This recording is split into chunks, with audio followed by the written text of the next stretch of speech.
what she said? Let them eat cake. Here, take the bomb. We're getting screwed, man. Every time we turn around, we're getting screwed. Oh, the revolution's going to be through podcasting for sure. That's the only way we talk. It's the little guys that take the brunt of everything. It's got to stop. Peasants, man. We're just peasants. Every one of us. You watch those old movies, you see the peasants in the background with the kings and queens walking around. We're those people. We're those people.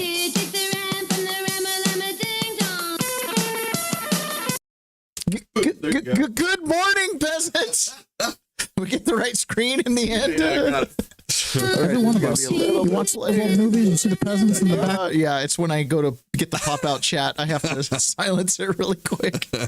All right, good morning, peasants. Welcome to another episode of The Peasant's Perspective. We are on time today, Peasant Standard Time. Right on. As it gets darker and darker in the mornings. Yeah. I was just thinking how fun the new location's going to be, because I think there's more windows and kind of daylight to let us in. Yeah, it'll still be dark. It's not going to not be 6 a.m. All right, we're a little slow getting people to roll in here, so I'm going to just let people roll in. Usually it's more than just us watching.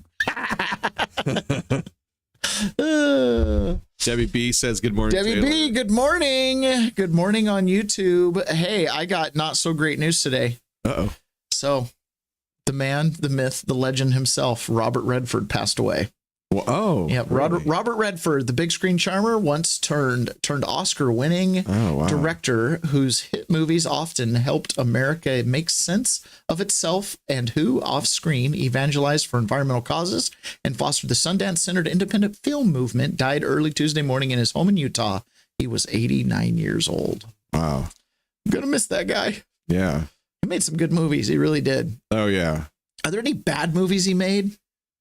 Yes. Okay, what are his bad movies? There were a couple of them that were just really slow that I was like not into. My mom loved them. But that might have been more of a crush thing though, and less of an artistic adjudication. Yeah. So I think it's like my mom. Don't ask her to critique Donny Osmond. Like, right. What do you got? Nothing he did was bad. Everything he touched was handsome and wonderful. Right. So who are all the other mom crushes out there? Donny Osmond, Robert Redford. I'm sure there's a fair share of Sam Elliott. I don't know Sam Elliott. I don't know who that is. Well, yeah, you would know. Let me see. Sam Elliott. Yeah, you know him. Yeah. Okay, yeah, I can see that. He's in the ranch and a couple things. All right, deep voice. So, what's your favorite Robert Redford movie? Oh, it's like The Horse Whisperer. Oh, I didn't even know that one. It's the only one I can name off the top of my head. It was easy answer. My favorite one is the one where they. Dang it! Now I can't remember the name of it. It's the one where they do the switcheroo in the end. Parent Trap? No. Pony Boy says report and like. I think he meant. I think I misread that. It's repost and like.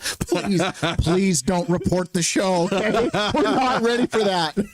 We can't handle that heat yet. Yes, please repost the show on Rumble if you're one of our Rumble listeners, and YouTube as well. Hit the repost button on the show as well as the like button, of course, and feel free to leave a comment. But it absolutely helps the algorithm. In fact, our show's like doubled in size since last week, since we started asking you to do that. So yes, please, everybody who's listening, no matter what time of day you end up listening, please hit the repost button. It does way more than you think as far as spreading the show. So okay. Did you look up Holy someone? Smokes. Do you know how many movies this guy was in?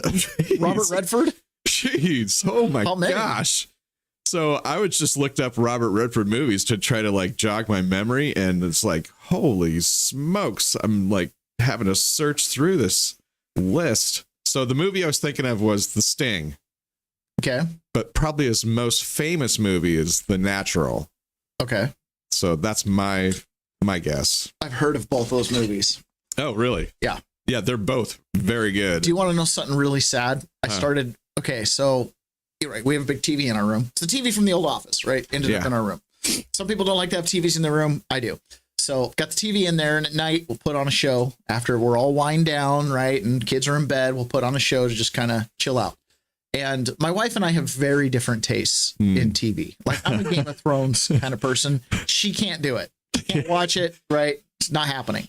So our whole life, there's been this ongoing joke about her, like, idealizing the Little House on the Prairie kind of stuff. Yeah. So I thought, I'm going to give it a shot. So we started watching Little House on the Prairie.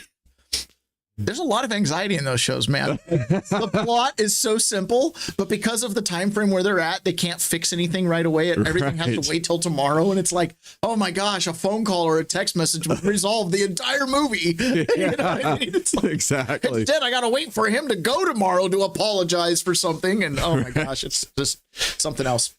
All right. Are we about ready here to jump into the actual content? Yes.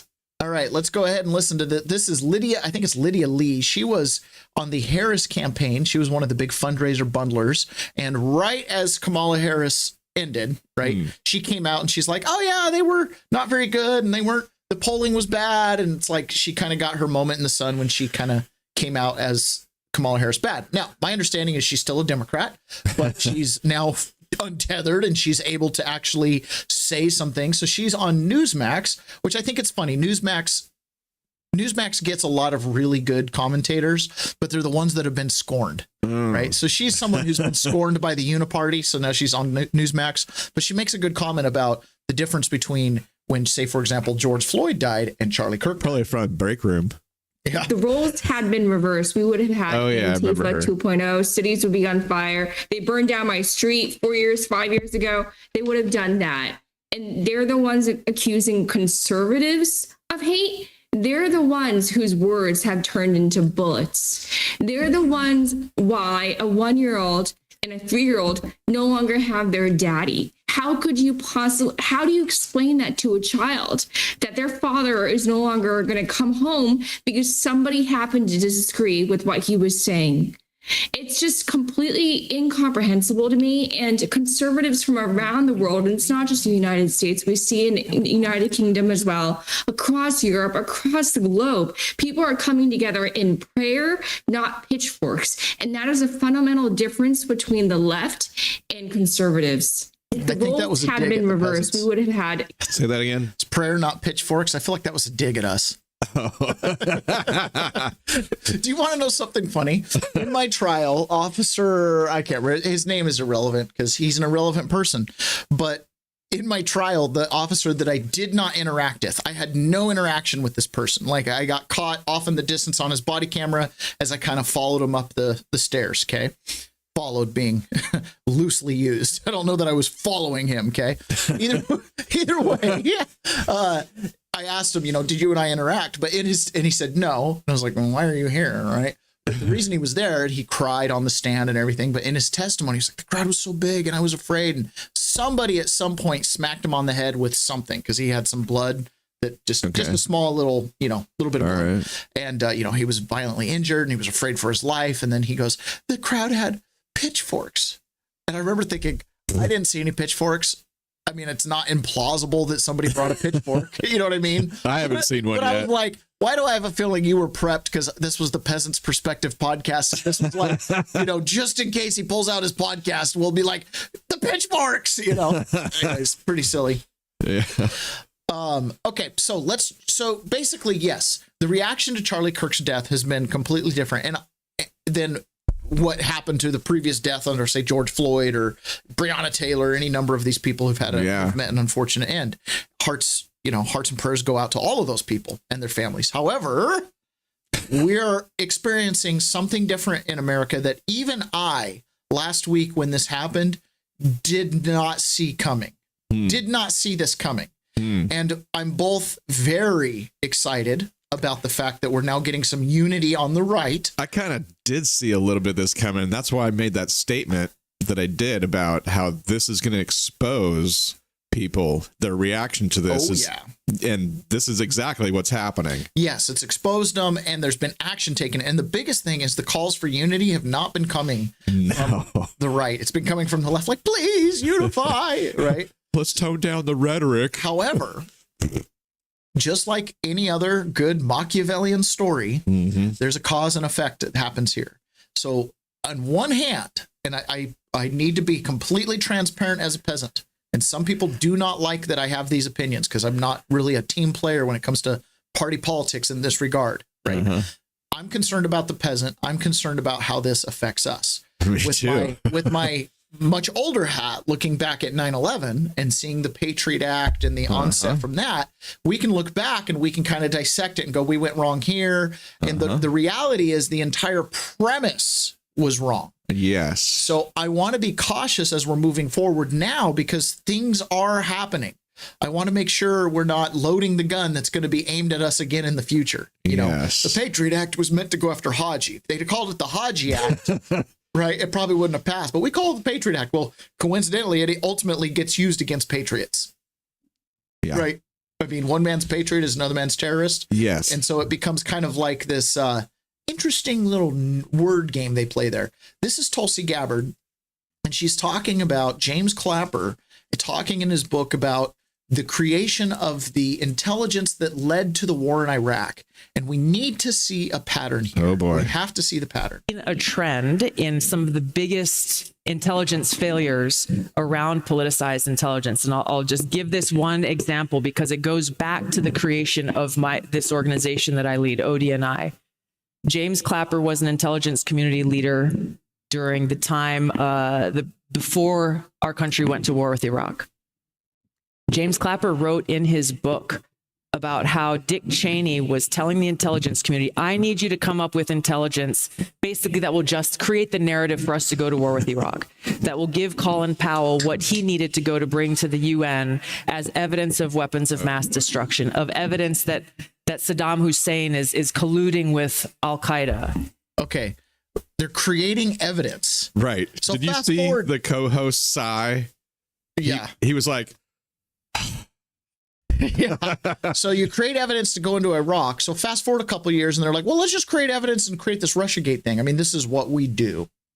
In James Clapper's own words, he said that he and his colleagues were so eager to do what Dick Cheney told them to do that, quote, we created something that wasn't there. This is, as someone who served in the Iraq War, along with so many of my brothers and sisters in uniform, you can see the devastating consequences of politicized intelligence. The difference between war and peace, the difference between, in this case, of President Trump with his first administration, this threatens the integrity of our republic and the voices of the people being shown through an election. Tulsi, you must have been enraged. Absolutely enraged. Absolutely, because we were lied to then, we were lied to in 2016 and 2017, and over again. You see how people in these positions of power act with impunity, putting themselves, their political interests, their ambition ahead of the Constitution of the United States and the responsibility and trust that they have to the American people. Is the ambition this sensation that they are puppet masters, that they can sort of control and shape outcomes, yet they're sort of in the shadows and they're not accountable? Like, what is it? The lack of accountability, I think, is what drives them believing that they can get away with anything. Yeah. Yep. And speaking of, I think we're living through another one of these moments here. Mm-hmm. Charlie Kirk was shot. There's no argument about that. Now it's about intent and motive. Mm-hmm. Finding the shooter is the easy part. Well, I don't know. Well, yeah, exactly. I don't know. We're going to go into a little rabbit hole here for a second. Okay. Finding the shooter is the easy part. Setting up the patsy, not the hard part. Okay. Telling the story to the media, not difficult. Mm-hmm. There's a couple things. And as we go through later, when we get into the private side, we're going to talk about the Smith-Mundt Act. And we're going to talk about how that plays into some of this here too. But when Donald Trump got shot, I wrote, the only thing we're ever going to know is a crook shot Trump.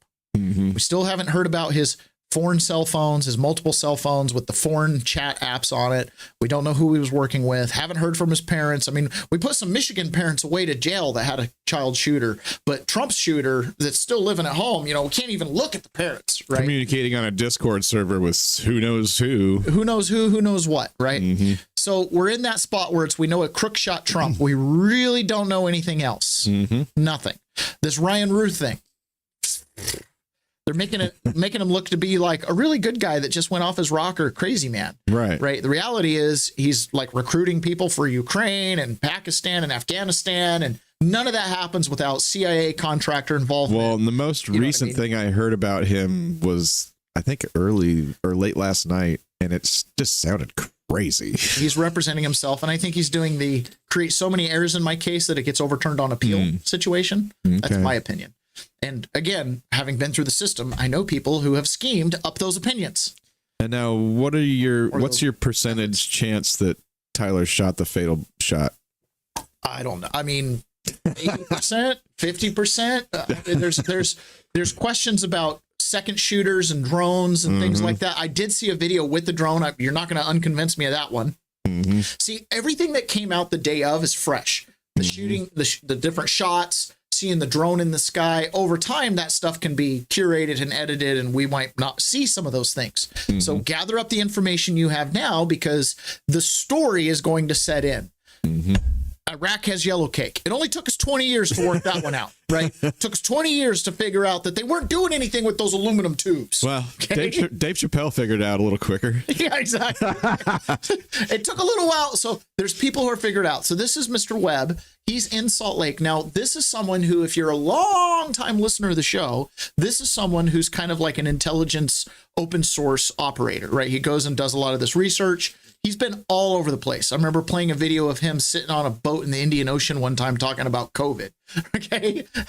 This guy kind of goes to the source. I have found him to ultimately kind of have the story before anybody else has the story.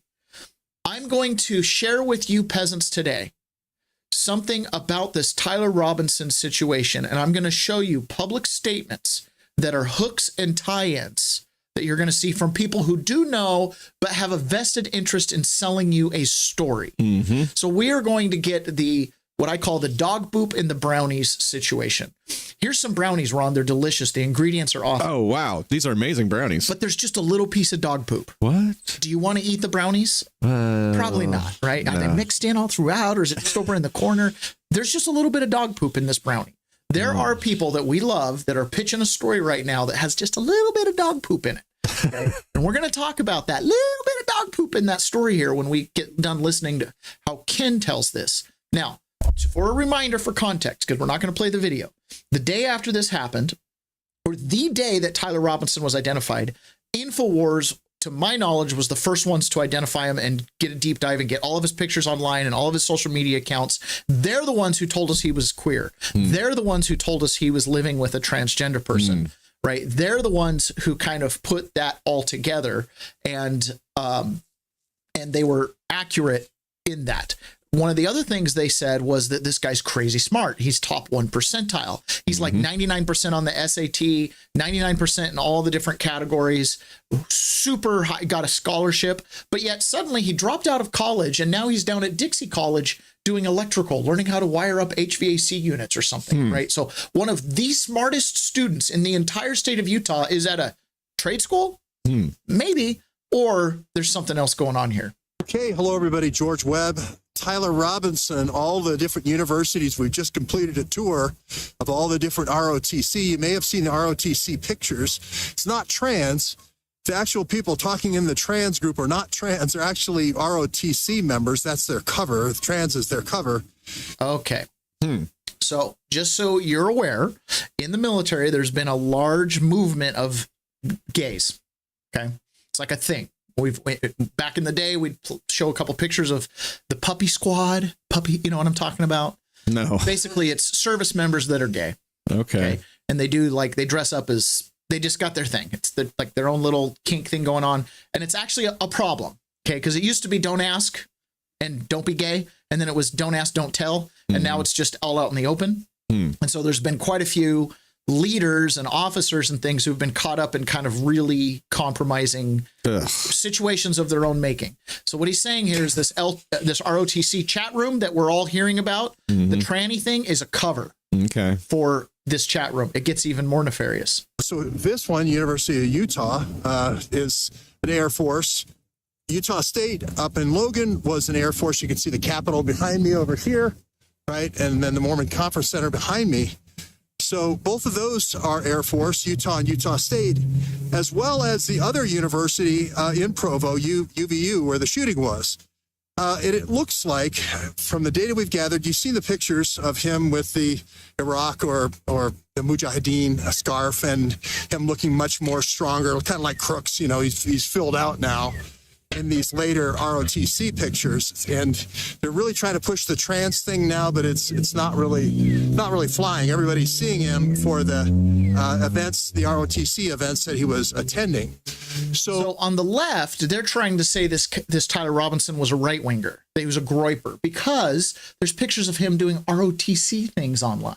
Like, oh, he's a far right guy, right? That's where they're kind of getting their legs for this. Oh, he's a gun lover. He's conservative family, military. Dad's a cop. That's the key, is to get the story straight, get through the FBI false narratives. Got a lot of ex-FBI out there trying to push, it's trans, you know, it's trans is the big new thing. We got to, look at all these people who want to turn trans. It has nothing to do with that. It's the ROTC.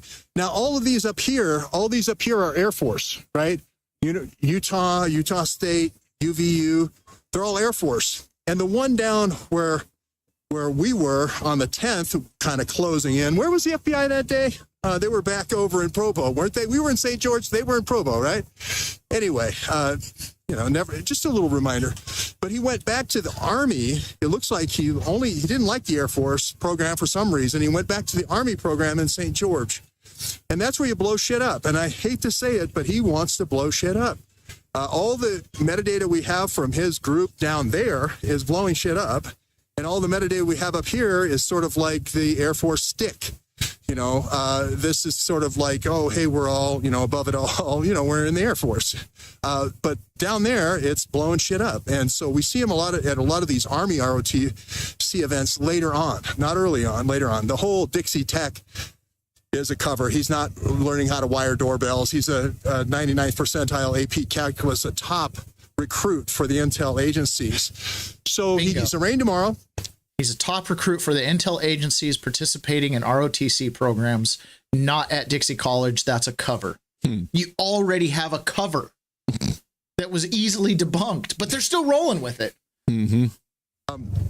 We'll see if he stays with the guilty plea or the not guilty plea now that DNA evidence has come out. There's a lot of evidence of a second shot, a sync shot they call it, a triggered shot. You can trigger it from a drone, you can trigger it from a satellite. There's a couple of Israeli assassinations, Mossad assassinations we talked about. You can even trigger it from a drone. You could trigger it from even the sound wave of a rifle shot, and it covers the low intensity, low coefficient of energy shot from the kill shot, from the close kill shot. So we're going to be looking into all this. We'll see tomorrow if he's going to stay with the guilty plea or not. Meanwhile, out here, we're beating the streets on the shoe. So I do not have an opinion, and I do not care. One shot, two shots, I don't know. The internet can figure that out. What I care about is they're lying to us about who this person is, right? If he's not really at Dixie College learning how to wire up doorbells, and he's in the ROTC, and maybe he's an intelligence recruit, you see what I'm saying? And he's in this chat room full of other ROTC members that may or may not have a sexual orientation, it almost becomes irrelevant. And they're encouraging this kind of violence, and they're on college campuses. Do you see how I'm like, I don't think we're getting the truth here, right? There's something wrong here. Now, this isn't really like unusual, okay? I mean, it's not like we haven't been lied to about big, obvious things before. The plane that crashed in India? No? What? Oh my God, it's all over the news. It's awful. Like 241 people died. One guy survived. That's horrible. That's a big plane too. It's crazy how it just like planted into the side of the building, right? It just like took off and then like plowed into this neighborhood. It exploded. That must be a strong building, right? I was thinking the same thing. It's got to be like world-class clay or cement or something, right? Like I'm surprised it's still standing. Like that's a huge jet. You'd think it would collapse.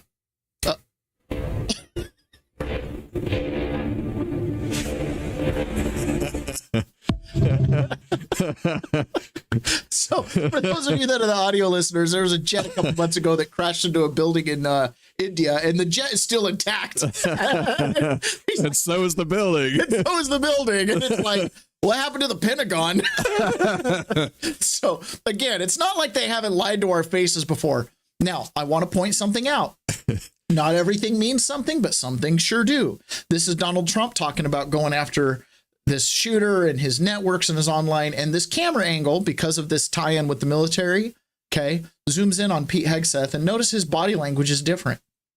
I'm wondering if you think if Charlie Kirk's assassin worked alone or if he worked with it. I don't know. I mean, I can tell you he didn't work alone on the internet, because it seems that he became radicalized on the internet. That's just by watching what same things that you're watching and hearing.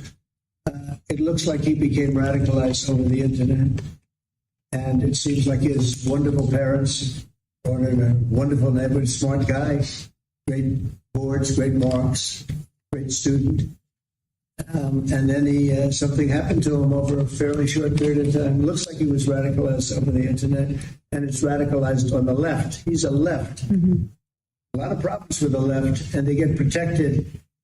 And they shouldn't be protected, but as you understand, I think very well from the tone of your question. Thank you very much. So his body language doesn't mean anything. I didn't get anything from it. It's just a little, as soon as he starts talking, oh yeah, these chat rooms, he's all left, and he's in the ROTC. A little weird. Okay. Man claimed to shoot Charlie Kirk to draw attention from the real shooter. So right when the shot happened, right, we're being told this was a lone wolf originally. Now they're like, okay, we're digging into his networks, but he's a lone wolf shooter. Okay. But that really doesn't stack up, because remember, we thought the shooter was in custody minutes after, because there was this old white guy yelling, shoot me, shoot me, shoot me, as he was being, hauled off. Turns out that man claimed to shoot Charlie Kirk to draw attention from the real shooter, police say. This is coming from KSL. Police say that Salt Lake City man, who was no stranger to the state's political scene, claimed responsibility moments after the shooting death of conservative activist Charlie Kirk in an attempt to draw attention from the real shooter. He knew to draw attention to himself, to draw attention away from the real shooter. I'm sorry, that's not a spur of the moment. Hey, I'm going to let the shooter get away. I was just talking to somebody about this last night. This was pre-planned. The arrest also sparked a child pornography investigation. Oh, wow. What? George Hodgson, Zen, 71, was booked into Utah County Jail for investigation of obstruction of justice and sexual exploitation of a minor on Monday, following a few days at the hospital. Newly released police documents also detail more of what happened that led to the arrest in Utah Valley University, which sparked a firestorm on social media. After the lone shot was fired shortly after 12:20 p.m. last Wednesday, and his Kirk security team rushed him to the hospital, officers at the scene reported that they saw an older man lying on the ground surrounded by people who appeared to be tending to him. The man, later identified as Zen, told the police officer, "I shot him, now shoot me," twice, according to a jail report compiled by UVU police. The officer reported that he could not see a weapon, but that he placed Zen in handcuffs while others at the scene cleared the area. Once in custody, Zen continued to say he was the shooter. The report continued. Officers asked Zen where the gun was, but they say he refused to tell them. He reportedly asked for his attorney. Then he was brought back to the university police headquarters for questioning, even after police said they didn't believe he was the shooter. He later said that he did it to draw attention from the real shooter. Police wrote in the report he was first taken into a nearby hospital for an undisclosed medical condition. While at the hospital, Zen told an officer he was glad that he had shot the individual so that the real suspect could get away. Zen was released from the hospital on Monday and then booked into Utah County Jail. Photos of the video of his arrest spread quickly on social media, leading to erroneous reports that he was the shooter. Utah Department of Public Safety Commissioner Bo Mason announced that Zen was taken into custody but had been cleared of the shooter within hours of his arrest. Authorities ultimately determined that the single shot came from the roof in the nearby place, which we're all aware of. Okay, so then it goes on to say, it says he was booked for obstruction of justice and when it really got interesting is this. FBI investigators interviewed him at the hospital where he admitted he wasn't the shooter, but that he also said that he uses his phone to look at child sexual abuse material. Quote, after initially refusing to let investigators go through his phone, according to a second jail report compiled by the Utah County Sheriff's Office later on Monday, investigators went through the phone and found multiple images containing children believed to be approximately 5 years old. According to the affidavit, the FBI agents alerted deputies who reviewed the phone and found more than 20 images of child pornography, along with explicit messages about sexual acts. Zen has been arrested, charged with numerous times over the past 30 years, mostly for trespassing in political spaces. According to state court records, he has been charged with criminal trespassing upon an institution, a Class B misdemeanor, in Provo Justice Court earlier this month for an incident on August 22nd. So this is a left-wing activist. He goes to things. In fact, he made headlines in 2013 after he was charged with making a threat of terrorism, a second-degree felony, in relation to an email asking if Salt Lake City Marathon organizers, quote, needed anybody to help place bombs near the finish line, end quote. Shortly after the Boston Marathon bombing, court records show he later pleaded guilty to a lesser charge, amending it to a Class A misdemeanors. So you have a long time, stretching back all the way to 2013, person who idealizes left-wing political violence and protesting, who apparently got wind of this plot and this assassination attempt, showed up there to distract from the shooter. Or maybe he was just so alert and just thought, this is my moment. That's what I was going to ask you. It's like, what do you think the chances are that he was inspired in the moment? Zero. Yeah. Zero. Okay? Pretty much. I think it's a 0% chance. And in fact, I am now of the belief that this is much bigger than that. And also, are we going to talk about bombs nearby? Well, there were bombs planted by some Muslims on government vehicles near the house when they were doing their searches. Those guys were arrested, but they seem to be completely unattached from. So have you also heard about the bombs that were located on site? No, were there? I didn't hear this. I don't know if they really were there or not. I was hoping you'd cover it, but I heard that there was a homemade bomb attached to the bottom of one of the news trucks. This was in this was in Tyler Robinson's neighborhood. Oh, is that the story? There, and it was two Muslims that put the bombs, and they've been arrested. Oh, okay. It wasn't at the site; it was at when they were doing the searches. They had to evacuate Tyler Street. Oh, okay. And they were like, and "What's are these going on?" Totally unrelated? Apparently, you've got some opportunistic Muslim threat. And who knows? Who knows? The most you're going to know is a crook shot Trump. And have you also seen the footage of the multiple bullets in the air? I haven't seen the multiple bullets footage. Okay. There's a guy I watched last night. I could not corroborate what he was showing, and I don't know if it was coming 100. I don't know if it was fake or not, but he was showing frame by frame of all the different cam angles, and there was a bullet in the air that misses, and it's behind Kirk when he is hit. This is kind of like. And then there's also some discussion from this guy about the entry wound in his neck being an exit wound, not really an entry wound, meaning that he believes that the fatal shot came from behind. You know, here's the thing. This is like the RFK assassination, right? Multiple shots with the main one coming from behind, which he was down on a table. So somebody was below a table shooting him. These are the kind of things where, especially with AI and computer graphics, like the zoom in shots, you can kind of just take them for what they are. I know. You know, I saw the drone. What is the drone doing? Now, could it just be a flyover? I don't know. Could be. A lot of this stuff we're never going to know. I know. This is like so much. Our information is limited. It's coming through gatekeepers. So my approach is I want to triangulate statements of these public officials. What George Webb is talking about, where we've got him. He's in the ROTC. This is like a different story than what we're being fed. So now we see a split. It's much easier to create action from that angle. So yes. So I am not going to be the one to be like, the government killed Charlie. No, listen, nobody's got control of this thing. No, right? The government's running on inertia at this point. Okay? Yeah. So I don't want to attribute anything to anyone specific, but I see a pattern here, and I have to say it. I see a pattern of Machiavellian problem solution. Catherine Austin Fitts said that Donald Trump is bringing in the control grid because the left couldn't get it done, but Trump can get it done, and he's moving with lightning speed. This is part of this conversation, okay? This is Governor Cox. By all accounts, a rhino. He's been a politician his whole life. One of our show listeners knows him well enough and knows his rise to power, has been basically rich guy in a small county, becomes the mayor, kind of moves up through the political ranks in the state of Utah. I was on a mission with this guy's cousin. I kind of know his family a little bit.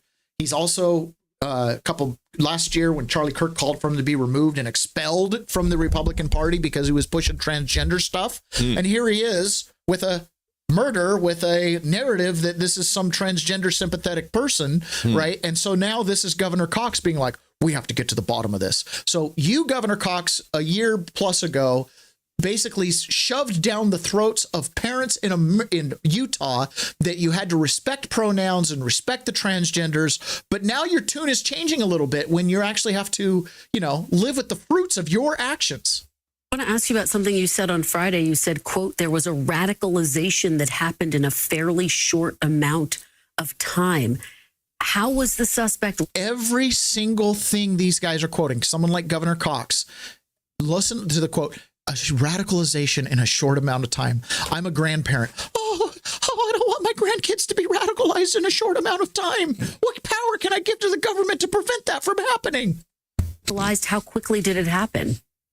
Well, again, those are pieces of information that we're still gathering, trying to understand. We do know, and again, this has been well publicized, that this was a very normal young man, a very smart young man, 4.0 student. I think it's a 34 on the. You think your grandkids are good? Any one of them can be radicalized. He was a 4.0 religious boy.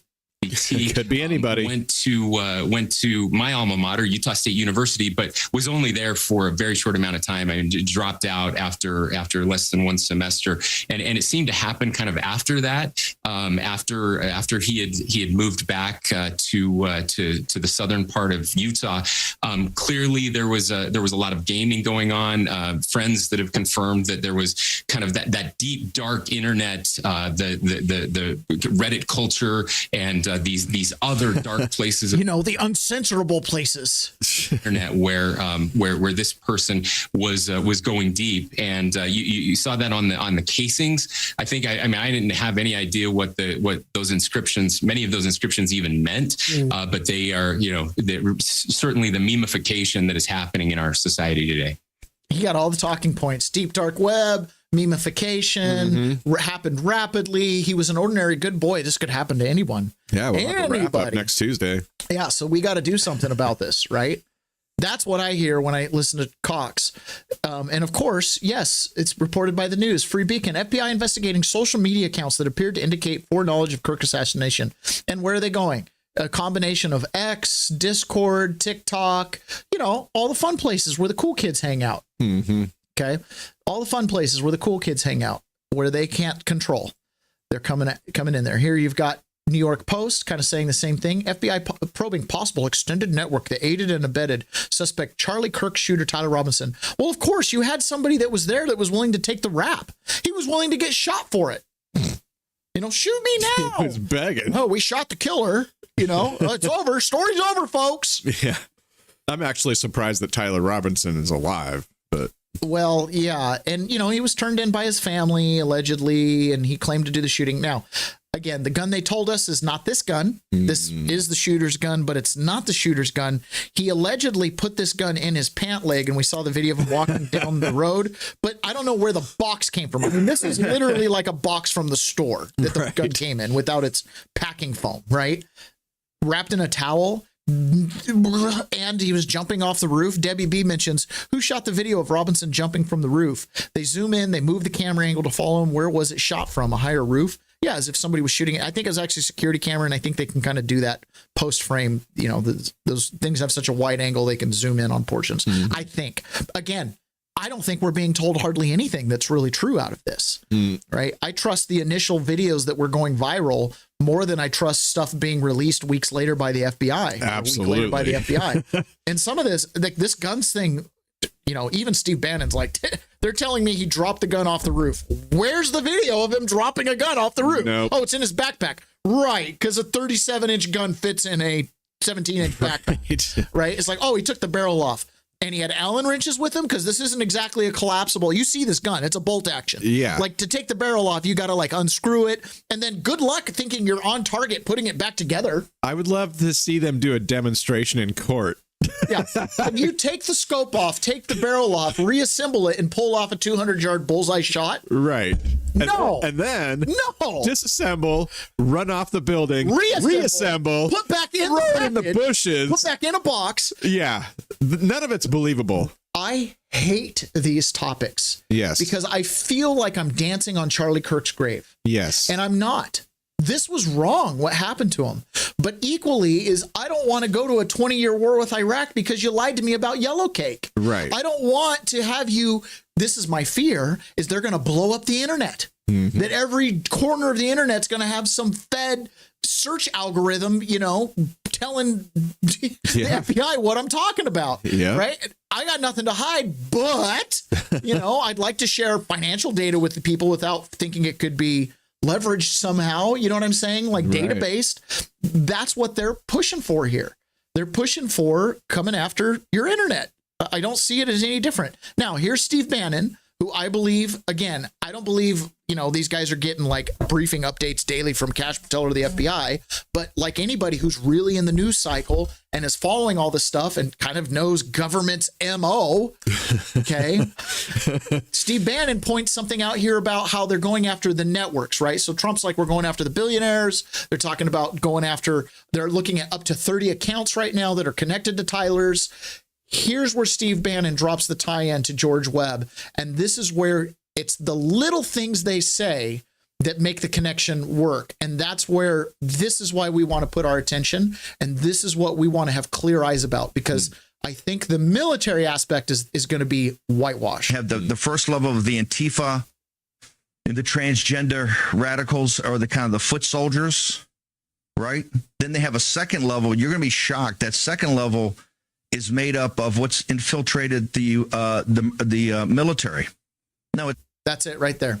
The Antifa foot shoulders, and then they've infiltrated the military. He's in the ROTC. Did you just put it together? Mm-hmm. That might be all you're ever going to hear about this.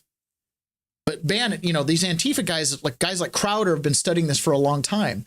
The tranny thing's a cover. It's because, yes, the leftist Antifa people who are all about transgender everything have made it into the military, and they're the ones that are creating these little, I don't even know what to call it that's not absolutely a horrific sexual slang word, but these orgy piles, right? They're the ones doing that, and they're part of this militant arm. They're just a little more classy, a little more power. First level of the Antifa and the transgender radicals are the kind of the foot soldiers, right? Then they have a second level. You're going to be shocked. That second level is made up of what's infiltrated the military. No, it's not white nationalism or white extremism, extremist politics. That's what they try to sell under Biden's regime.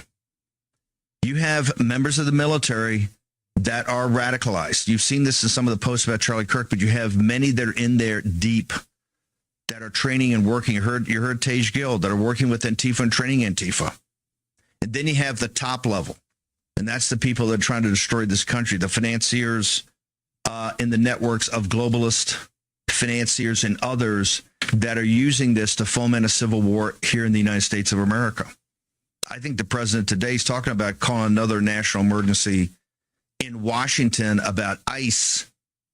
I believe you can go to have the first. This is much bigger than just some little networks, but they're going to make it seem like to us it's just Reddit and 4chan and 8chan and these dark boards.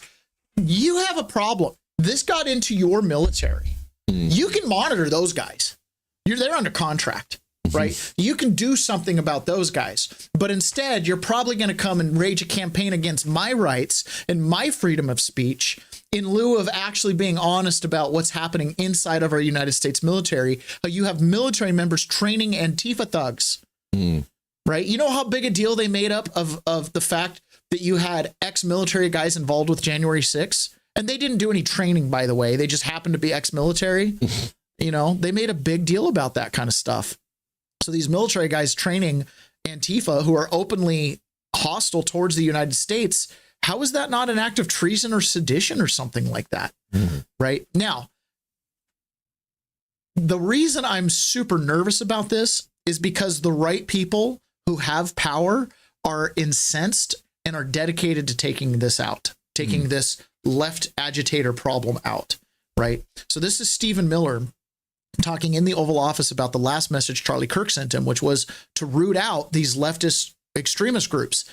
I'm all for that. Can we have some accountability on what tools you'll use to do that? Okay, because I was all for the war, being against the war, or I was all for the war on terror until I realized how you were going about accomplishing it. So here's Stephen Miller. Yeah, so I believe what you're referring to is there are these nonprofit entities that organize, as the president mentioned, attacks on ICE officers, attacks on Border Patrol agents, organized doxing campaigns, which are a violation of federal law. They break off cement and they bring into riots. They have organized drop points for weapons, organized drop points for a gas mask, organized drop points for all the materials necessary to launch a riot. Of course, you saw that during the Black Lives Matter riots as well, too. So there's this whole network of organizations. And I think the key point the president's been making is somebody is paying for all of this. This is not happening for free.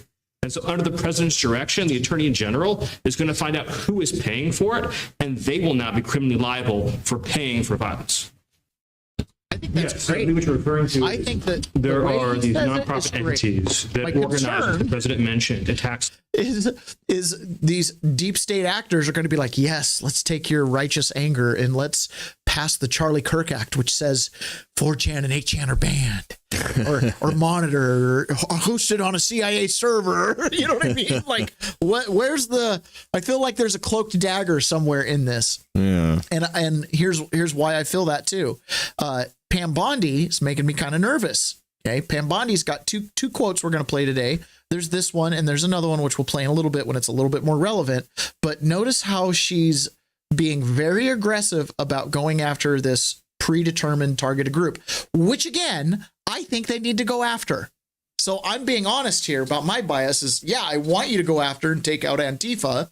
My other honesty is, but I want you to do it old school with signed warrants and probable cause. I don't want you doing no skip or no trace monitoring and FISA warrants. You know what I'm saying? Yeah. I want you to do it the old school way. Do it the right way. The president did say he believes it's mainly left-wing radicals.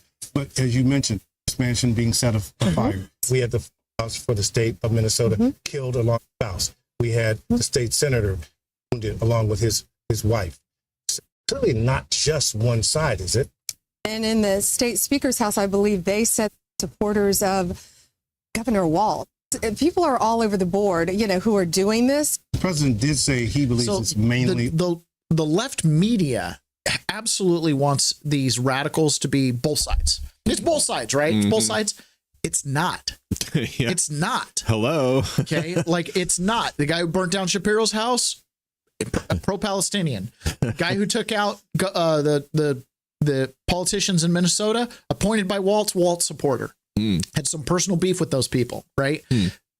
I can't think of any mass shootings or targeted acts of political violence like that have been prominent that have taken place by Republicans. Now, yesterday we played tapes of crazy weirdos calling Senator Mullins' office, as well as Nancy Mace's, right? So yes, there's a lot of weirdos out there. Don't do anything stupid. But this idea that you can just, the Walz shooter was a conservative, or Ryan Ruth supported Donald Trump. You're out of your mind. Crooks was a registered Republican. You're nuts, right? You're nuts. So Jessica Tarlov, who is, I think he's still at Fox News. They used to have, Juan. I can't remember Juan's last name, but they used to have Juan on the 5, and he was like the token liberal on Fox News. Now it's Jessica Tarlov. She's like the token liberal on Fox News. And she used to come on the Jimmy Fallon show when I was in prison. And I always liked hearing their banter back and forth because she's a true liberal, but she's on Fox News and she's smart and she knows they're screwed.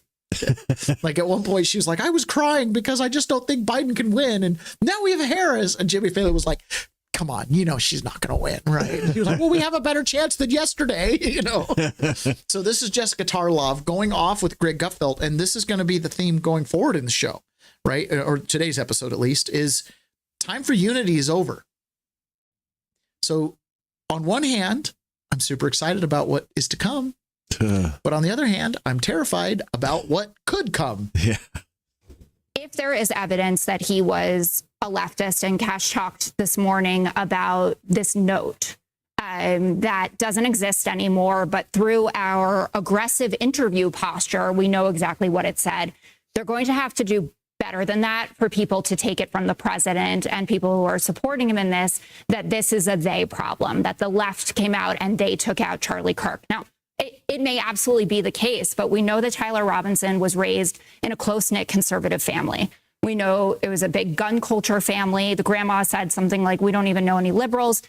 It wasn't school indoctrination. Carrie Lake went off on that. He was in an online apprenticeship program at Dixie Technical College, which I don't think was changed. I would just note I understand, but they didn't say when he changed. Yeah. I'm just saying we need more information before you Charlie smear. Kirk at a dinner. We don't need more information. Really? Yes, we don't need it. What is interesting here is why is only this happening on the left and not the right? That's all we need to know. There's absolutely no cognitive. What about Melissa Hortman that we just you want to talk about Melissa Hortman? Did you know her name before it happened? None of us did. None of us were spending every single day talking about Mrs. Hortman. I never heard of her until after she died. Doesn't matter. Yeah. Don't play that bullshit with me. You know what I'm saying is there was no demonization, amplification about that woman before she died. It was a specific crime against her by somebody who knew her. The same. Now you could bring up Josh Shapiro, but then you will not bring up, for example, that was a pro-Palestine person. So don't use your. What about this? The fact of the matter is the both sides argument not only doesn't fly. We don't care. We don't care about your both sides argument. That shit is dead. For one thing, there is no cognitive dissonance on our side. On your side, your beliefs do not match reality. So you're coming up with these rationalizations like, what about this? Or what about that? We're not doing that because we saw it happen. We saw a young, bright man assassinated, and we know who did it. We are not coming up with rationalizations. We are calm, we are honest, and we are resolute. We're not defensive. And I understand the defensiveness. I understand why people are saying, what about this? And what about this? Because if you have to face the underlying fact to this, your life is going to fall apart because you're going to realize you're not the good guys. If you sat around and you defended the mutilation of children, you're not the good guys. If you sat 600, 700 cases of harassment against Republicans and you said, but what about this? What about this? And then you see this murder after calling somebody a fascist, you realize maybe I'm not the good guy. That is a hell of a realization to deal with. So therefore, you have to grasp at rationalizations. You don't have to do that, Jessica. They do. I don't believe you're part of that group, but why the hell do you have to mimic and echo that crap to us? He was a patsy. That guy was a patsy. He was under the hypnotic spell of a direct-to-consumer nihilism, the trans cult, and you know that. If you can decide that biology is false, you can agree that murder is okay and that humanity is expendable. How you cannot see that alone and see that for what the evil it is without having to attach all of these other things is beyond me. Amen. Yes. Wow. Greg, you're doing good. You're doing good work today. Yeah, seriously. And it's needed because you still have people going out there on news. This is News Nation, right? Who are slandering Charlie Kirk and the whole left-wing narrative. Listen, this is, I think his name is Hassan Piker, completely uninformed here, in my opinion. J.D. Vance lied today on the Charlie Kirk show when he said the statistics are clear that this is a left-wing problem. It's the exact reverse, right? Exact reverse. You look at the ADL Center for Extremism, which looked at 444 people killed by extremists between 2013 and 2022, 75% of them by the right. You look at the... Okay. I mentioned this the other day. When they do this extremist stat, the only white supremacy crimes, like we're talking a couple true white supremacy crimes that are done by right-wing white extremists happen on the outside of prison. Most white supremacy crimes, which keep in mind, if I'm in prison and I'm an Aryan Brotherhood and I stab another Aryan Brotherhood guy, that is a white supremacy crime. If I'm a black guy in prison and I stab another black tribe, that's just a stat, okay? Because they don't consider the blacks in some extremist organization, even though they're just as extreme in their prison gang mentality as the Aryan Brotherhood. But the Aryan Brotherhood get labeled with the extremist, white supremacist, hate, you know what I mean? They get kind of a different labeling. Mm-hmm. So when you see a stat like that, I want to go, how many of those were in a prison? Okay. Like there's a difference, huh? Like 90%. Like 90% of white supremacy crimes are happening inside of a prison. How do I know that? Because I watched a Vice documentary where an FBI agent said, this country doesn't have a white supremacy problem except for inside the prison system. We do all of our tracking inside the prison system. It's its own thing, right? So the stats are lying to you. The Maryland study that was done for their terrorism center, which found that from 1948 to 2018, right-wing extremists more likely to carry out violence than left-wing extremists. You look at the head of the FBI, who Donald Trump appointed, Chris Wray, who said the number one domestic terror threat in this country comes from religious and racially motivated extremists, specifically white. I know, that's because they wanted to come after you. You are a threat to the government. You can keep going. The National Institute for Justice found that the majority of incidents since 1990, violent terroristic acts, were right-wing extremists. The single biggest day of political violence, Chris, in our lifetimes in this country was January 6th, 2021, when right-wing extremists attacked the Capitol, injured police officers. They were ideologically motivated. Okay, we weren't actually ideologically motivated. We were actually motivated by what I think was a very righteous call. And now that we are 5 years removed, there's finally starting to be some real breaks in the lead up to January 6th. Let me find my my important clip. I love how all their dates and timelines extend back to 1948 when we had these huge transgender problems, you know? Yeah. And of course, you know, January 6th gets written off as right-wing extremism because we were ideologically driven. Meanwhile, nobody's considering maybe we were driven by love of country that wasn't necessarily ideological. It was just we saw blatant fraud right in our face. So in Arizona, they're still litigating the 2020 election. Do you remember the ballot sizes and, oh, that's not a big deal, but it's a big deal?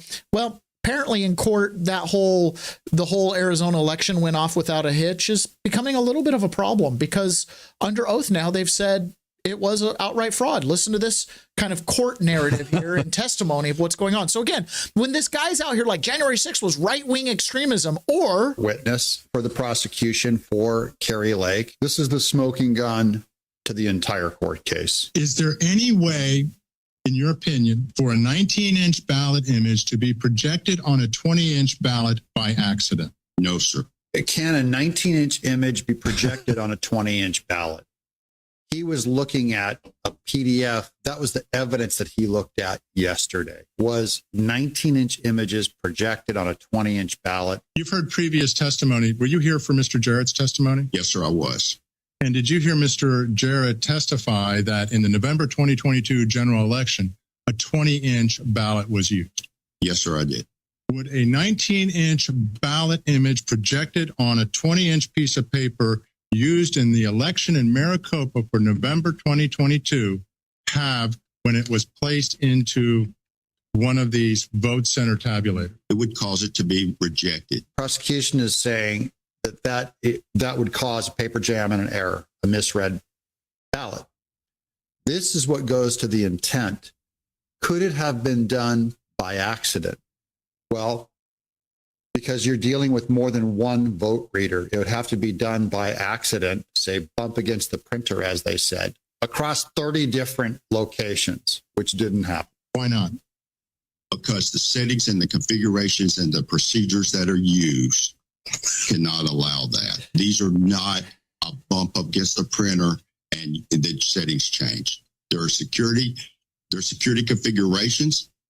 I've reviewed the evidence and the printers are configured via script, which by any large organization that has to do multiple systems is a standard. This takes away the human error of somebody miscoding in the instructions either on the printer. So if it happened and it's not human error, then it's human intent. And this goes to intent. We'll continue. So now you have a motive, and now you have the fact that they were rejected. This would be the method it was done. They took a 19-inch image, put it on a 20-inch ballot. None of the registration would line up.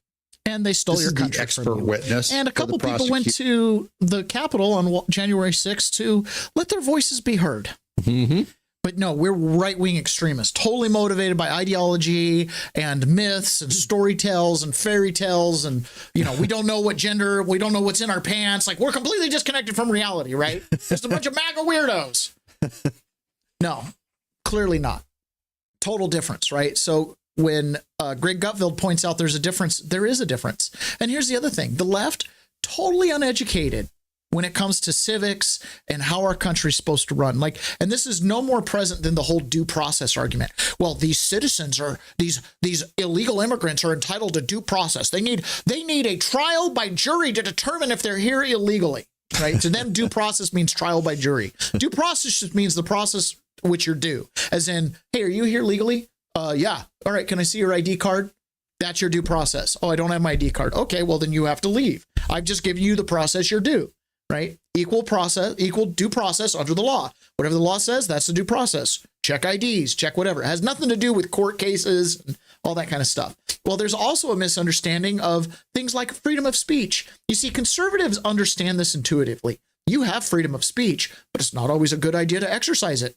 Right? Yes, the government cannot arrest you for things you say, but your employer just might fire you. You say anything about Charlie Kirk online that your employer does not like and they fire you, there may not be much you can do about that. My name is Paige Sparks. I'm an employment lawyer, and this makes my eye twitch, misstated all over the internet. You don't have an absolute freedom of speech against everyone for everything. Your constitutional rights, like the Bill of Rights, which includes the First Amendment freedom of speech, primarily protects you from the government, not against individual people or private entities. The U.S. Constitution limits the government's power. It is not meant to regulate private behavior in between people or in between businesses that have nothing to do with the government. I'll give you an example. If you make a public post online saying, fuck the government, a cop cannot show up at your door and arrest you for saying that. That is a violation of your First Amendment freedom of speech. As an employer, I'm a private entity. I have nothing to do with the government. So if my wonderful law clerk says, fuck Paige Sparks online on a public post, I could fire her for that and there's nothing she could do. There are, of course, some exceptions, like if a private entity is acting on behalf of the government, or if you are a municipal employee and technically you have a government entity employer. But in general, you only have the freedom of speech protected against the government, not other people. I have actually sued the government before for violations of freedom of speech. Speech does not have to be just spoken to be protected. Actions can be considered speech too, like burning the flag, or if you flash your lights to warn other people of a cop sitting on the side of the road, that is also protected speech. Comments to let me know what other questions you have about the law. Do you see people saying this incorrectly online? So clearly, right, freedom of speech is about the government. It's not about private corporations. That's why a private company can have a dress code and they can have all kinds of stuff. Now, Washington's a little unique. We have individual rights. And so actually an employer cannot infringe upon your freedom of speech in the state of Washington. Did you know that? No, I didn't. It says your freedom of speech shall not be infringed by anyone. Well, they also say that about gun rights, too. Yeah, well, we still have open carry here. Okay, so this is Pam Bondi now. Now, you know, a week ago, I would have told you hate speech was a parody, that it didn't really exist, that all speech can be labeled hate speech, and we definitely should not have that as a standard of prosecution. But apparently, my team has changed its opinion. That's horrific. It's free speech, but you shouldn't be employed anywhere if you're going to say that. And employers, you have an obligation to get rid of people. You need to look at people who are saying horrible things, and they shouldn't be working with you. Businesses cannot discriminate. If you want to go in and print posters with Charlie's pictures on them for a vigil, you have to let them do that. We can prosecute you for that. I have Harmeet Dillon right now in our civil rights unit looking at that immediately, that Office Depot had done that. We're looking at that. But Sean, you know, okay, so the companies have free speech. This is my whole thing, and I wrote about this when I was in prison. You know, the 14th Amendment means I have to compete with companies like Facebook for my right to free speech. So Office Depot can fire a worker for not printing propaganda but the worker can't say they don't want to print the propaganda because they're employed by Office Depot and they kind of have to print whatever. Okay, that's fair. It's not a violation. But now you're saying you're going to use the government to tell Office Depot to fire those people. Okay, now we're using the government to enforce free speech. Office Depot has to fire them of their own volition. Do you see how we're starting to kind of become a little bit Biden administration-y? Like, oh, we're going to use the Civil Rights Department to pressure companies to fire people based on their free speech. A little bit of fascista. That sounds like the Twitter files. That sounds like when the government was, or the FBI was telling the Twitter to censor people. Little fascism. Do you see how the boot on the left or the right is still a boot on my neck? Yeah, right? not fans. It's only who's in vogue right now. This is Bonnie continuing. And then there's hate speech. Oh, wait, hold on. You got to hear this. Free speech. Okay, because again, a week ago, I'd have told you there's no such thing as hate speech, but apparently I'm being corrected. There's free speech and then there's hate speech. And there is no place, especially now, especially after what happened to Charlie in our society. Do you see more law enforcement going after these groups who are using hate speech and putting cuffs on people so we show them that some action is better than no action? We will absolutely target you, go after you if you are targeting anyone with hate speech, anything. And that's across the aisle. There's free speech, and then there's hate. So, are you scared yet, Ron? I don't like that talk. This is my nightmare. Yeah. I'm caught in a spot where, yes, ideologically, I'm like, get them! Get those commie pinkos, right? On one hand, I'm like, yes. But on the other hand, I'm like, you're going to come after my children with these tools. It'll be perfected by my president. You know what I mean? This, we're just observers in this. I want to be clear about this as peasants. Our dog is, the dog in the fight for me is my kids at home. Right. I have to live here. We have to survive here. It doesn't matter who's in charge, who's calling themselves president at the moment. We have to live here. I want to maximize freedom for myself. So I'm just looking at this with big eyes. We'll see what they do. We'll see what they do. I would love to overturn the Smith-Mundt Act, but I don't want there to be poison pills that we also have to get rid of 4chan and Reddit. Do I spend time there? No. Right. But do they contribute to the zeitgeist? Yes. Do I think the government should be involved? Don't make me make these decisions. You know what I'm saying? This is Matt Walsh, and this was posted by Elon Musk, which I believe is the largest Twitter account in the world or X account in the world. And this is an excellent video. It's a little bit longer. I'm going to go ahead and let it play all the way through because you may or may not get exposed to this video throughout the day. But this right here is the battle cry. This is the fever breaking, the fever that I honestly thought was going to break 4 or 5 years ago that has been continuing. It's not over for everybody, but as an American public, as you know, the 50% of the country that votes right-leaning or forgets to vote because they don't think their vote, whatever it is, 50% of the country has said enough is enough. And Matt Walsh right here articulates it better than anybody else. There is a fundamental difference between the cancel culture that the left engages in and the quote-unquote canceling that the right is doing in the wake of Charlie's assassination and the left's celebration of it. The difference is that the left will cancel you for saying objectively true, good, and normal things. To the extent that the right cancels you, it'll be for saying objectively abhorrent, perverse, and sick things. And this distinction matters. As I've said for years, the problem with the left's attack on speech is not just that they're attacking speech, but that they're attacking true and right speech. They want you to be fired for saying, for example, that men can't have babies and women don't have penises. The problem isn't simply that they're trying to get you fired for saying something. It's that they're trying to get you fired for saying the most basic and true things that it's possible for a person to say. The left's war on speech is not a war just on speech. It's a war on truth. They want to punish truth. And that will always be worse. Obviously, significantly worse. There is a difference in kind between the statement, men aren't women, and the statement, Charlie Kirk deserved to die because he was a fascist, Nazi, racist bigot.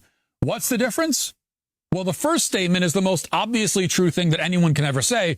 The second statement is a demented, deranged, perverse, sick, evil, wicked, horrendous, outrageous lie that not only smears the good name of an innocent man, but also implicitly encourages violence against the millions of people who agree with his politics. That's the difference. And the idea that we can't advocate social consequences against the latter statement without also accepting or approving of such consequences for the former statement is asinine. The idea that society must treat all speech exactly the same, as if it's impossible to distinguish between banal everyday truth and the deranged hallucinatory rantings of bloodthirsty sociopathic hobgoblins, is totally ludicrous. Now, I don't think that such ranting should be made illegal. I don't think that the people celebrating Charlie's death should be banned by the government from saying those things. But I do think it's good that these people lose their jobs. It's good that they are shamed and humiliated and must live with the repercussions for the rest of their lives. It's good if they wake up every day until they die wishing they had not said what they said. That's what I want. I want them to wake up every single day and the first thing they think is, my God, I wish I hadn't said that. It took my entire life off the rails. Everything has changed for the worse because I had to go and say the most vile and disgusting thing that anyone could ever say. I want that to be the first thought in their head every day when they wake up. We cannot have a civilized and decent society unless there are severe social consequences for people who express publicly these kinds of sentiments. Okay, because these people are barbarians. They are savages and should be treated as such. Free speech does not mean that we should act with anything but revulsion and disgust to people who say revolting and disgusting things and who in turn reveal themselves to be revolting and disgusting human beings. Now take that nurse I mentioned earlier. Just think about this. Upon seeing that a man with a wife and 2 young children have been shot in the throat on stage, her first reaction was to cuss out his kids and his mother and gloat about the murder. Now, that sort of statement, look, I know we're all desensitized from being on the internet, but you have to understand, I mean, that kind of, that is not just an expression of an opinion. That is a revelation of her character, and it is the character of someone who is barely human at this point, barely has a soul. You know, it's a character of someone who is unfit to live among civilized people, of someone who should be shunned and shamed and alienated by society. Not through force of law, not through legislation or legal consequence, certainly not through violence, but through social rejection. Because people who cuss out the children of men who are murdered on live TV deserve to be socially rejected. Because monsters should be treated like monsters, and she is a monster. Now, the left may now say that even if it doesn't infringe on free speech rights to fire someone for saying something abhorrent, that even so, we should have more grace and forgiveness. Well, guys, you should have thought of that before you spent the last 20 years trying to destroy our lives for saying anything that you even vaguely disagree with. You should have thought of that before you danced on my friend's grave and laughed at his grieving widow. No, what you want is for us to grant you radical tolerance and acceptance while you continue to give us no such thing in return. But that deal doesn't work anymore, guys. The deal doesn't work. The deal is over. It's off. We never should have gone along with it to begin with, and now it is over. You will be held to your own standard. You will have your own rules enforced against you. You will be given your own medicine, whether you like it or not. And you will not like it. Elon Musk tweeted that out. Thank you, Matt Walsh. You will be given your own medicine. Thank you so and much. You will not like it. And here's an example of them not liking the medicine they're getting. Now, keep in mind, I was canceled. Okay, I've been canceled. Like, I got this treatment. You went to January 6th. You can't bank. Did you like it? You can't ride on Uber or Lyft. You can't have a Facebook account. You can't. I've been here. Okay. I've been here. So here's Brian Stelter crying, wow. Oh, brother. Brian, Delta Airlines, American Airlines, United, they have said that they've suspended workers for some of their social media posts about Kirk's killing. We've seen reports of teachers and college professors being suspended for posts after he was shot. Washington Post opinion columnist Karen Attiah, she said that this morning she's been fired for her posts about political violence. What do you see in this clampdown in response? Yeah, and some of Karen's posts about political violence were trying to point out that there's a long history in America of political violence. She says that her posts were called unacceptable by management and she was fired. So that's an example of the Washington Post. And at this point, there are hundreds of examples of people being fired from their jobs. Most of these people are not public figures. They were anonymous until a few days ago when this conservative campaign organized online, targeting people that it says are attacking Kirk, bashing Kirk, blaming Kirk for his own death. I want to point out that the range of offending posts has varied dramatically. There are some people in the dark corners of the internet celebrating Kirk's murder, and I find that personally grotesque. You also have people out there who are performatively showing a lack of sympathy, saying, I'm not going to mourn for him. People, for example, sharing controversial comments from Kirk's past and saying, look what he was saying. He's part of the problem in America. So you have this now coordinated conservative campaign to try to get people fired for a wide range of opinions. And look, this is a new form of cancel culture. You know, something that the right complained about when, just invented it. You know, they were saying the left was targeting people 4 or 5, 6 years ago. The truth is, cancel culture never goes away. It just changes shape. And the free speech group Fire said it really well over the weekend. They said, we should remember, we don't win an argument just by ruining someone's life. All we do is ruin someone's life. And that is some of what's happening now as people get fired for these comments. But we should recognize, you know, as we talk about free speech here, if you have a relationship with a private employer, that employer can choose to fire you for, for a variety of reasons. It gets a little more complicated if you work for a school or a university, but these private employer relationships are what they are. And it has started a new front in a debate about what is appropriate, what is not appropriate in the wake of a national trauma like this. And that is what we're going through. Gosh, this guy can talk. He's the dumbest man on TV. So this new thing, I mean, I know that, but it's, trampling on free speech. Trampling on free speech, but whatever. You know, like when you kill people for talking. Yeah. Meanwhile, Donald Trump is suing New York Times. Today, I have the great honor of bringing a $15 billion defamation and libel lawsuit against the New York Times, one of the worst and most degenerate papers in the history of our country, becoming a virtual mouthpiece for the radical left Democrat Party. I view it as the single largest illegal campaign contribution ever. Their endorsement of Kamala Harris was actually put dead center on the front page of the New York Times, something there heretofore unheard of. The Times has engaged in a decades-long method of lying about your favorite president, me, my family, business, and America First movement, MAGA, and the nation as a whole. I am proud to hold the once respected RAG responsible, as we are doing with the fake news media networks, such as our successful litigation against George Slopadopoulos, ABC, Disney, and 60 Minutes, CBS, Paramount. Who knew that they were falsely smearing me through a highly sophisticated system of document and visual alteration, which was in effect a malicious form of defamation and thus settled for record amounts. They practiced this long-term intent and pattern of abuse, which is both unacceptable and illegal. The New York Times has been allowed to freely lie, smear, and defame me for far too long, and that stops now. The suit is being brought in the great state of Florida. Thank you for your attention to this matter. Make America great again. That was totally written by his attorney. Oh, do you think that the New York Times survives this Trump presidency? No. There's some of these. I really hope not. I don't know, man. I mean, part of me wonders if they'll settle and they'll continue on. Like, how much money do these places have? I don't know, but $15 billion is a lot. Yeah, well, I mean, it doesn't turn out to, I don't know. It would all be that. Now, Whoopi Goldberg, well, let me go to this. This is J.D. Vance. J.D. Vance yesterday filled in for Charlie Kirk on his radio show. Vice President of the United States filled in for Charlie Kirk.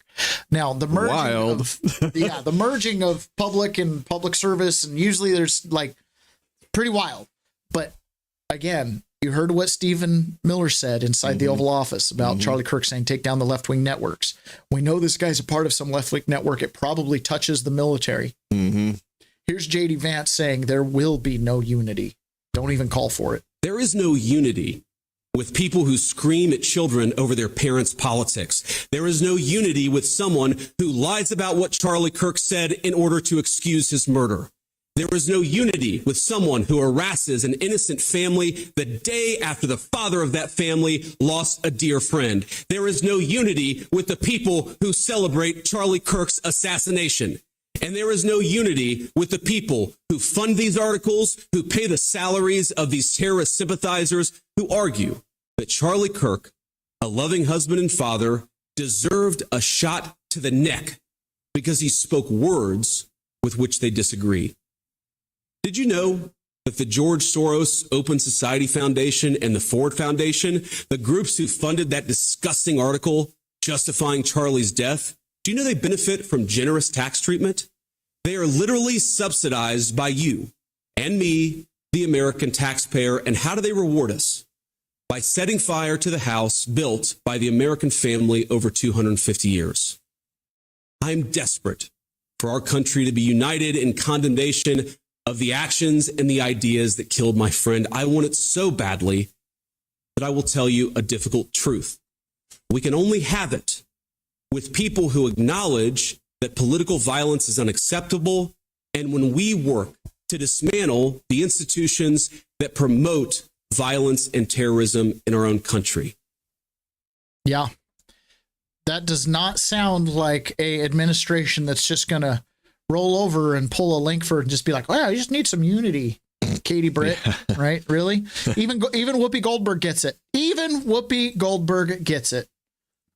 And what assassins should always remember is just because you take somebody out doesn't mean the message is going to stop. Mm-hmm. Yeah. And it's important to keep that in mind because when you look at our loss of Martin Luther King or name anyone who's been assassinated in this country, we continue to fight on. And that's what America offers. It says, listen, you have the right to say and feel however you want. That is a birthright. You're born with that right. So taking somebody out is not the way to do it. You want to fight about something, then go to the ballot box. Go elect different people.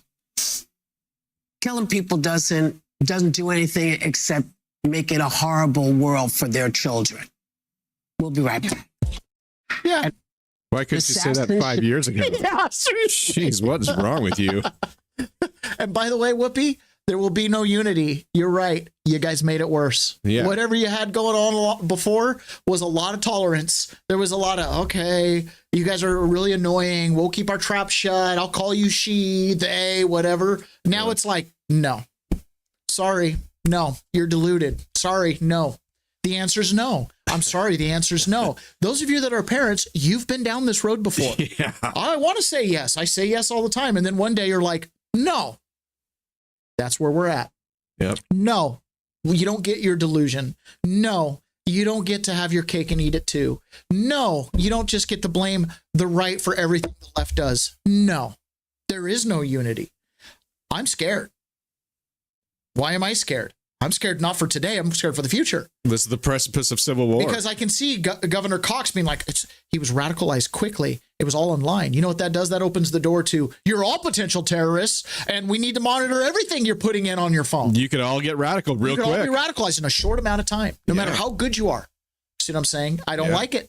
The same guy who, by the way, signed into the laws that would have furthered this radicalization thing with the trannies. Is it really just trannies, or is there more military? Is that really more the focal point? If I was a tranny, I'd be wanting to find out all about the military connections, because maybe it's not just because he's a tranny, right? But no, they won't do that because they're not smart enough to do that.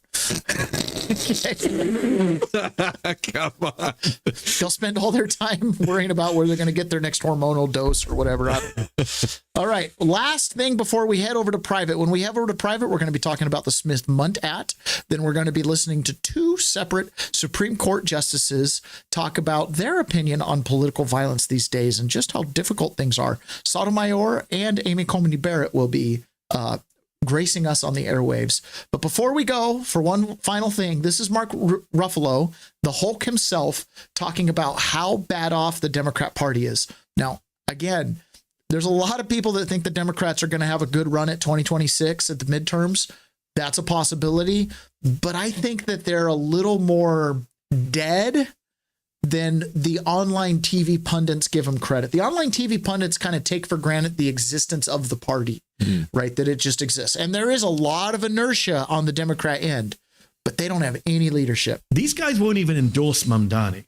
Like, are they the leaders? By the way, their point is they want the current Democrat leadership to endorse Mamdani, the communist running for mayor. Okay. So they've gone so far left, I think they've lost their base and they've lost their rhino moderate, or not rhino, their uniparty moderate. Let's just go full communism. Yes. Anybody need at this moment? They are the absolute antithesis of what the Democratic Party needs right now. And I hate to say that, but these guys are on such the wrong route for what we need. We have an antidote to this populist message. We finally have the left's version of how we do this and help people. And we do it for everybody. We don't exclude anybody. Even MAGA, you're welcome to come. We're talking to you. These are your politics. These are your issues. What he's basically saying there is MAGA, we need you to come work so we can take from you to give to our people. So we're welcome to come. That's what he's saying, by the way. Anytime a communist invites a Republican or a conservative or a populist, they're basically like, we can't do it without you. I know, because you're a looter, a second-hander who can't do it for himself. So yes, please invite me to your party where I bring the barbecue. Right. It's, hey, can you come to my barbecue? Do you mind bringing it with you? You need to have dealt with, and we hear that, and we're actually going to do it. Yeah. Young men are flocking to him, which Democrats struggle with. Yes. I mean, so he's leading with Jewish voters too. But Despite all the what propaganda. is it that they won't endorse him? Why? Chuck Schumer, why are you doing this?